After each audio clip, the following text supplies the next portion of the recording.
Hello दोस्तों, कैसे हैं आप सब। तो दोस्तों, हमारी वन लाइनर की एक सीरीज चल रही है जिसमें हम लोग अध्ययन कर रहे हैं उन चीज़ों का जितना भी अभी तक हमारा उत्तराखंड का कोर्स कवर हो गया है। तो उसके अंदर जो जो हमने टॉपिक पढ़े, अगर उन टॉपिक के अंदर कोई भी हमारे पॉइंट, कोई भी हमारे प्रश्न छूट गए हैं तो उन छूटे हुए प्रश्नों को इस सीरीज के माध्यम से कवर करवाया जा रहा है।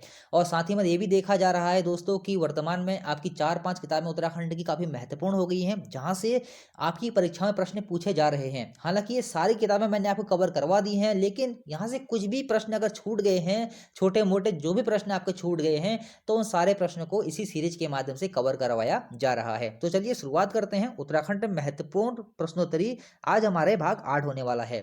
पहला प्रश्न है, उत्तराखंड में एक ऐसा अंडाकार पाषाण जिसे 7-8 व्यक्ति मिलकर केवल अपनी तर्जनी उंगली से ही उठा सकते हैं, कहाँ से प्राप्त हुआ है। तो ये देखिए बैजनाथ से प्राप्त हुआ है। दोस्तों देखिए, वर्तमान में देखा जा रहा है ऐसे प्रश्न थोड़े पूछे जा रहे हैं। उत्तराखंड का जो आपका इतिहास है, उस इतिहास में जो कि पाषाण कालीन इतिहास है, पुराकालीन इतिहास है, तो वहां से दोस्तों थोड़ा डीपली प्रश्न बन रहे हैं। तो ये प्रश्न बहुत महत्वपूर्ण होंगे, तो याद रखेंगे बैजनाथ। अगला प्रश्न है दूसरा, ब्रिटिश काल में भिन्न भिन्न विभागों द्वारा सरकार को वार्षिक प्रतिवेदन भेजने की व्यवस्था कब शुरू हुई। तो देखिए 1839 में शुरू होती है। अब यहाँ से ये भी कभी कभी पूछ लेता है कि किस कुमाऊं कमिश्नर के काल में शुरू हुई। तो याद रखेंगे कुमाऊं कमिश्नर लूसी गंटन के समय में। अगला प्रश्न बहुत महत्वपूर्ण रहेगा, तीसरा प्रश्न, ब्रिटिश कुमाऊं में किस कुमाऊं कमिश्नर ने कुमाऊं प्रिंटेड रूल्स जारी किए। तो ये किए थे लूसी गंटन ने। बहुत महत्वपूर्ण दोस्तों प्रश्न है, ब्रिटिश कुमाऊं में किस कुमाऊं कमिश्नर ने कुमाऊं प्रिंटेड रूल्स जारी किए। तो ये किए थे लूसी गंटन ने। अगला प्रश्न है चौथा, ब्रिटिश कुमाऊं में खसरा सर्वेक्षण आधारित राजस्व बंदोबस्त किसने लागू किया। तो ये किया था बेटन ने। चलिए देख लेते हैं अगला प्रश्न। पांचवा प्रश्न बहुत महत्वपूर्ण है, हेनरी रैमजे के समय पी वेले या पी वेली नामक अधिकारी कब कुमाऊं के शासन प्रशासन की ये की होगा। कुमाऊं के शासन प्रशासन की जांच तथा न्यायिक समीक्षा हेतु आया था। तो देखिए 1869 में। देखिए जब हम आपको ब्रिटिश काल पढ़ा रहा था, ब्रिटिश काल मैंने आपको बहुत डिटेल में पढ़ा रखा है। तो देखिए वहां से 12-13 वीडियो है ब्रिटिश काल की, सब कुछ मैंने आपको वहां से डिटेल में पढ़ाया है। तो ये चीज भी दोस्तों मैंने वहां पर आपको पढ़ाई थी, लेकिन वहां पर ऐसे लिखी हुई नहीं थी। वो मैंने ऐसे ही आपको लिख के वहां पर मैंने आपको बताया था कि इस तरीके से एक पी वेले नामक एक व्यक्ति आता है। आप देखिए कुछ स्टूडेंट क्या है ना, जैसे कि 10 मिनट की वीडियो होती है तो उसको 2 मिनट में देख डालते हैं आगे बढ़ा बढ़ा के, लेकिन उनको ये पता नहीं होता है बीच बीच में बहुत सारी चीजें बताई भी जाती है जिनको नोट भी आपको करना होता है। तो वहां पर से बहुत सारे स्टूडेंट ने ऐसा किया होगा, आगे बढ़ा बढ़ा की वीडियो देखी होगी। तो वो सारे स्टूडेंट इस क्वेश्चन को नोट कर लें कि हेनरी रैमजे के समय पी वेले नामक अधिकारी कब कुमाऊं की शासन प्रशासन की जांच तथा न्यायिक समीक्षा हेतु आया था। तो ये आया था 1869 में। अब देखिए यहाँ पर से एक महत्वपूर्ण प्रश्न और बनता है, इसने जांच के बाद उत्तराखंड से नॉन रेगुलेशन एक्ट खत्म करने की समीक्षा भी की थी। देखिए वैसे तो उत्तराखंड से जो नॉन रेगुलेशन सिस्टम चल रहा था वो 1891 में समाप्त होता है, लेकिन इसको खत्म करने की समीक्षा पी वेले ने की थी। चलिए देख लेते हैं छठा प्रश्न। छठा प्रश्न है, किस कत्यूरी राजा ने जोशीमठ में नरसिंह मंदिर का निर्माण करवाया था। तो ये करवाया था बसंत देव ने।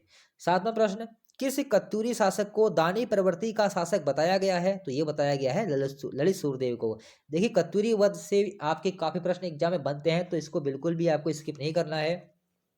अगला प्रश्न, कत्यूरी शासक ईष्टगढ़ देव निम्बर वंश के पश्चात किस वंश की गद्दी पर बैठा। तो ये बैठता है कत्री वंश। देखिए जो निम्बर वंश था किसे चलाया था, निम्बर ने चलाया था। अब देखिए जो निम्बर वंश का ही एक राजा हुआ कौन, ईष्टगढ़ देव। अब देखिए वैसे तो मैंने ये सब चीजें आपको पढ़ा रखी हैं, जिसने कार्तिकेय वंश से मेरे चैनल से पढ़ा होगा तो उसको आसानी से ये चीजें समझ में आती होंगी कि निम्बर वंश क्या था, खरपरदेव वंश क्या था, या फिर सरोड़ादित्य वंश क्या था। सब कुछ मैंने आपको वहां से डिटेल में पढ़ा रखा है। तो देखिए इष्टगढ़ देव निम्बर वंश के पश्चात किस वंश की गद्दी पर बैठता है, कतरी वंश की गद्दी पर बैठता है। चलिए देख लेते हैं हम लोग अगला प्रश्न। नवा प्रश्न, कत्यूरी शासक देसठ देव के ताम्रपत्र से ज्ञात होता है कि उसने अपने शासनकाल के 5वें वर्ष विजयेश्वर मंदिर को ऐसाल विषय के अंतर्गत यमुना नामक ग्राम अग्रहार के रूप में दिया था। तो दोस्तों ये क्वेश्चन ऐसे लिखा हुआ है, देखिए ऐसाल विषय यहाँ पर आया है। ये कुछ 5-6 विषय थे जिनके बारे में मैंने आपको कत्यूरी वंश में अच्छे से पढ़ाया था कि कहाँ से लेकर कहाँ तक किस विषय का विस्तार था। जैसे कि ऐसाल विस्तार था, अंतनाग था, ऐसे एक और विशाल था। तो ऐसी कुछ 4-5 हमारे क्षेत्र थे जिनके बारे में मैंने आपको बताया था। तो यहां पर से आपको ये याद रखना है किस कत्यूरी शासक के ताम्रपत्र से ज्ञात होता है कि उसने अपने शासनकाल के 5वें वर्ष विजयेश्वर मंदिर को ऐसाल विषय के अंतर्गत यमुना नामक ग्राम अग्रहार के रूप में दिया था? तो ये आपका उत्तर क्या हो जाएगा? देसठ देव ने। चलिए ठीक है, देख लेते हैं अगला प्रश्न। 10वां प्रश्न है, परम भट्टारक महाराजा धीराज परमेश्वर उपाधि किनकी थी? तो ये थी कत्यूरी शासकों की। किन कत्यूरी शासकों ने परम महेश्वर और परम ब्राह्मण की उपाधि धारण की थी? ये दोस्तों बहुत महत्वपूर्ण प्रश्न है। तो देसठ देव और ललित सूरदेव ने परम महेश्वर और परम ब्राह्मण की उपाधि धारण की थी।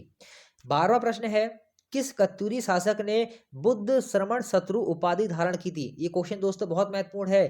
किस कत्यूरी शासक ने बुद्ध श्रमण शत्रु उपाधि धारण की थी? तो ये की थी भूदेव ने। देखिए भूदेव जो था वो उत्तराखंड में बौद्ध धर्म का विरोधी था। तो ये देखिए बुद्ध श्रमण शत्रु की उपाधि भी इसने धारण की थी, ये भी बात आपको याद रखनी है।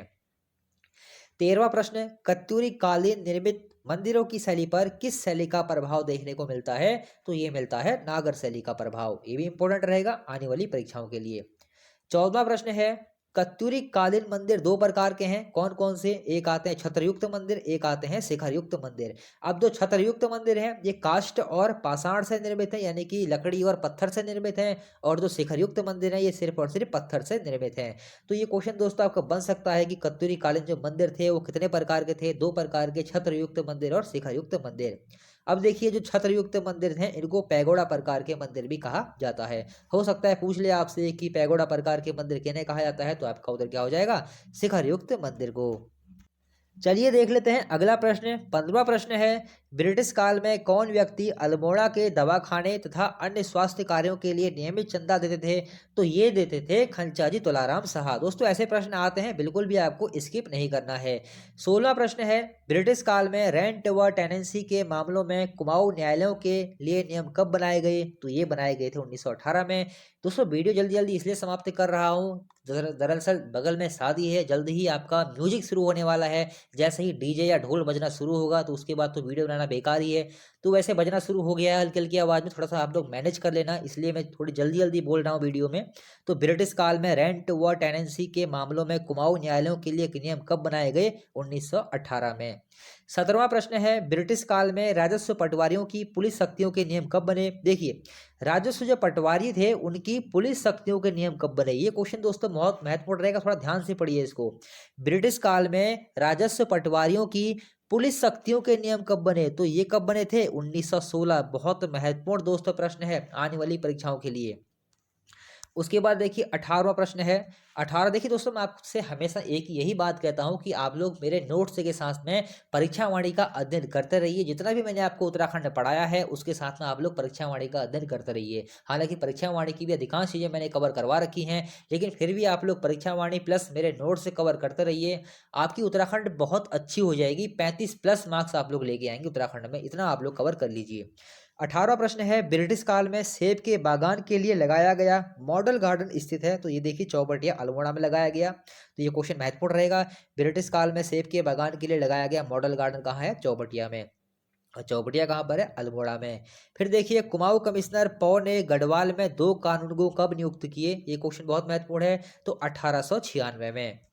अगला प्रश्न है 20वां प्रश्न, अशोक चल्ल से संबंधित कोठा भवन कहाँ स्थित है? तो ये स्थित है गोपेश्वर में, और यहाँ से शंख लिपि का एक लेख मिला है। तो ये क्वेश्चन महत्वपूर्ण रहेगा, अशोक चल्ल से संबंधित कोठा भवन कहाँ स्थित है? गोपेश्वर में। तो दोस्तों आज की वीडियो यहीं पर समाप्त होती है। फेसबुक पेज से आप लोग हमारे जुड़ जाइए, साथ में व्हाट्सअप नंबर मैंने आपको नीचे दिया हुआ है। व्हाट्सअप नंबर और फेसबुक का जो लिंक है वो नीचे डिस्क्रिप्शन बॉक्स में आपको मिल जाएंगे। आप लोग फेसबुक से ऐड हो जाइए, जो भी नई नई जानकारियाँ मिलती हैं वो मैं आपको वहां से आपको देता रहता हूं। तो दोस्तों आज के लिए इतना ही, मिलते हैं अगली वीडियो में। अगर वीडियो पसंद आई हो तो लाइक कीजिए और चैनल को सब्सक्राइब कीजिए।